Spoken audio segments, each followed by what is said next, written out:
નમસ્કાર મિત્રો, આજના બ્લોગમાં સ્વાગત છે મિત્રો. જય હિન્દ અને જય ભારત મિત્રો. આજે અમે સવારમાં વાડીએ ગયા ત્યારે કંટોલા ઉતારતા આવ્યા છે. એટલે ઓછામાં ઓછા 1.5 કિલોની આસપાસ કંટોલા ઉતર્યા છે. તેમાંથી પાકલ કંટોલા પણ અમે ઉતારતા આવ્યા છીએ.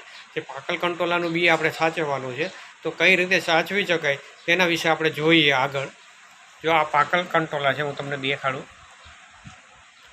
આ પાકલ કંટોલા છે. પછી આ કાચા કંટોલા 1.5 કિલોની આસપાસ ઉતર્યા છે. આજે સાંજે રસોઈમાં તો કંટોલા જ બનાવવાના છે ભરીને. અને આયુર્વેદિકની દ્રષ્ટિએ ગુણકારી હોય છે. કંટોલા હંમેશા ચોમાસાની ઋતુમાં જ થાય છે. જ્યારે પહેલો વરસાદ પડે ત્યારે એ આપમેળે વહેલા છેટા પાડે ઉગી નીકળે છે. અને અત્યારે જ આ સિઝનમાં તમને કંટોલા જોવા મળે છે. તો પાકલ કંટોલા રહ્યા તેને આપણે હું તમને છે ને તોડીને બતાવું. તેની આ પાકલ કંટોલા એને તોડીને બતાવું. બી લાલ કલરના હોય છે, તમે જોઈ શકો લાલ કલરના બી હોય છે. તો તેને આપણે કઈ રીતે સાચવી શકાય તેના માટે કઈ કઈ સામગ્રી જોઈએ. તો સૌપ્રથમ તો આપણે ઘરે તો ઘરે તો દેશી ચૂલા તો હોય જ છે, બરાબર. તો દેશી ચૂલાની હંમેશા રાખ લેવાની. તેમાં જે પાકલ કંટોલા રહ્યા તેના બી તેની અંદર નાખી દેવાના, રમટોળી લેવાના છે. અને પછી ગમે તે એક કાગળ લેવાનો અને કાગળમાં મૂકીને તેને પંખા નીચે સૂકવી દેવાના, બરાબર. એટલે સુકાઈ જાય તે પછી જ ભરવાના, બરાબર. સુકાઈ જાય તે પછી જ ભરવાના. અથવા જ્યારે તડકો નીકળે ત્યારે તડકામાં પણ સૂકવવા જોઈએ. જો ભેજવાળા વધુ પડતા હોય તો આપણે તડકામાં પણ સૂકવવા જોઈએ. તો હું તમને બતાવું કઈ રીતે તે આપણે કરી શકીએ. તો સૌપ્રથમ તો આપણે રાખ લેવાની છે. આ રાખ લીધી. રાખની અંદર આપણે જે આ કંટોલા તમે જોવો છો ત્યાંની અંદર નાખી દેવાના, આની અંદર એડ કરી દેવાના.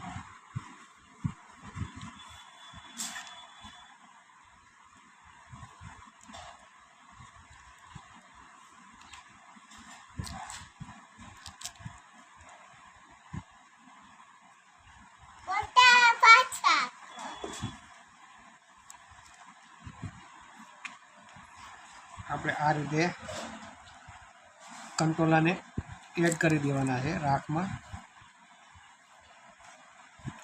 હવે તેને હાથ વડે સંપૂર્ણ આમ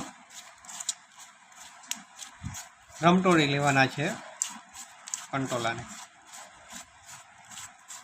સંપૂર્ણ આ રીતે જ રમટોળી લેવાના છે કંટોલાને, જેથી કરીને તેનો ભેજ સોચી લે. જો વધુ પડતો ભેજ હોય તો થોડીક આપણે રાખને એડ કરશું તેની અંદર.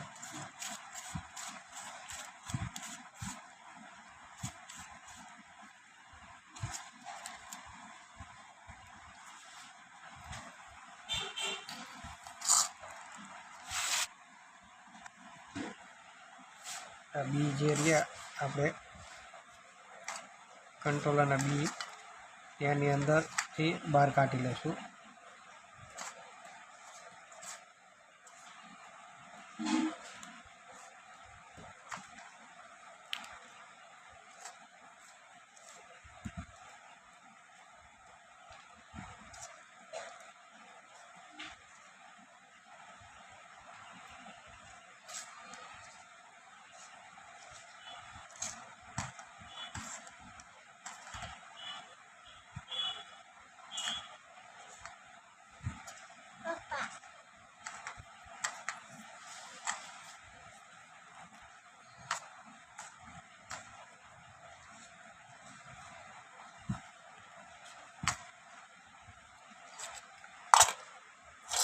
જો આપણે આ જે બી રહ્યા કંટોલાના એક કાગળમાં કાઢી લીધા છે, બરાબર. ત્યારબાદ આને આપણે પંખા નીચે સૂકવી દેવાના છે. જ્યારે સુકાઈ જાય, વાવઠી જાય, બરાબર, ત્યારબાદ જો ભેજ જણાય વધુ તો તેને તડકે પણ સૂકવી દેવા જોઈએ. તડકે સૂકવી અને પોલિથીનની બેગ હશે તેમાં ભરી દેવાના. ભેજ મુક્ત ભરવાના છે, નકર જે આ બી રહ્યા તેમાં ફૂગનાશક ફંગીસાઇડ લાગી જાય છે. તે ખાસ ધ્યાન રાખવાનું છે. તમે જોયું જો આ પદ્ધતિથી આપણે જો કંટોલાના બી સાચવીએ તો આખું વર્ષ તેને કંઈ થતું નથી, અને આપણે જ્યારે ચોમાસું શરૂઆત થાય ત્યારે આપણે છેડે પાડે છોપવા હોય તો છોપી શકીએ છીએ. આ રીતે કંટોલાના બી સાચવવા જોઈએ, અને તેને હંમેશા પંખાની નીચે સાંયે જ સૂકવવા જોઈએ. તો આ રીતે સાંયે સૂકવેલા છે પંખાની નીચે.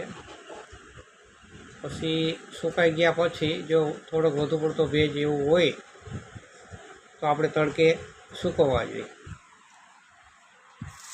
અને આ પાકલ હંમેશા કંટોલા જે તમે પાકલ લ્યો તે હંમેશા મોટી સાઇઝના જ આપણે લેવા જોઈએ. આવા પાકલ જ જેનું બી મોટું ને સારું વ્યવસ્થિત હોય તે જ લેવા જોઈએ.